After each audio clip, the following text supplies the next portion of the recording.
What are your views on Dr. S. Jaishankar's statement that India buys less oil in a month than Europe buys in an afternoon?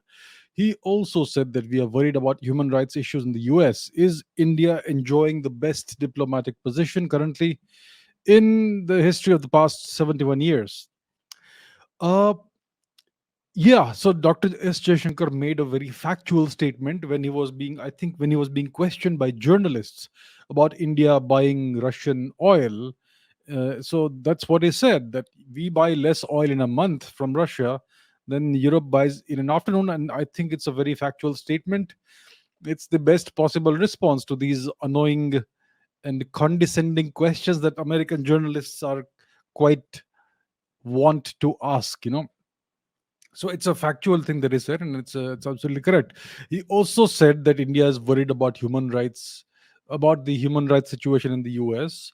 While the Americans have had this long tradition of lecturing India about the democracy and human rights and such like. When the fact is that the human rights situation in the US is also very concerning. You have these shootings, school shootings, shootings, terrible, terrible things that happen routinely in the US. It's a routine thing in the US. It happens almost every day, every other day. I mean, if you look at the statistics of gun violence in the US, it's terrifying, right? And you also have these issues of racial profiling of people of Indian origin being targeted. Recently, a couple of Sikh gentlemen were beaten up or something like that happened very recently, just a day or two before S. Jaishankar, Dr. Jaishankar was there in the US. Maybe when he was there, I'm not sure exactly what the chronology is, but yeah, that happened very recently. And you have the appalling situation that the Native Americans are enduring. They've been enduring for decades, for centuries. And when it comes to the plight of the African American people, the black people, we know it's very well documented how terrible it is. And that's why the entire Black Lives Matter movement emerged. So that's why it emerged. You know the racial profiling that the American cops do. If you are black, you are way more, you have a much higher likelihood of being shot for no reason by an American cop, and so on. And that situation persists even today. So the human rights situation in the US is indeed very worrying. And why should India not express concern about that when the US has this tendency of unnecessarily poking into our internal affairs?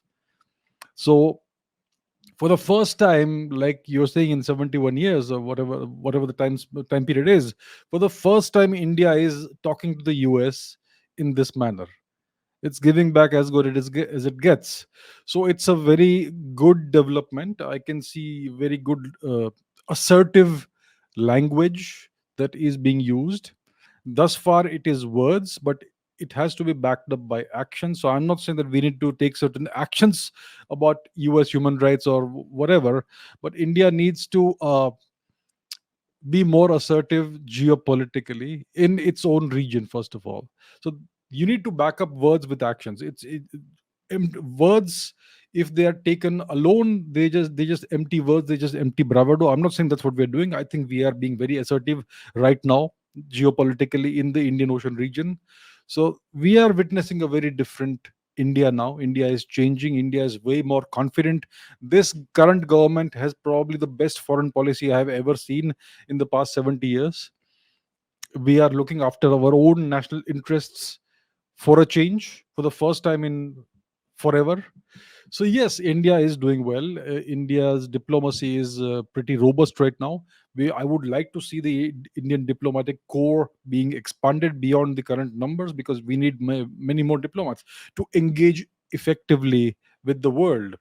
I mean, we need a diplomatic corps that is commensurate with the size and clout that India should have, and in the size that India has. So these developments are very welcome, very positive, very good for India, and it needs to continue.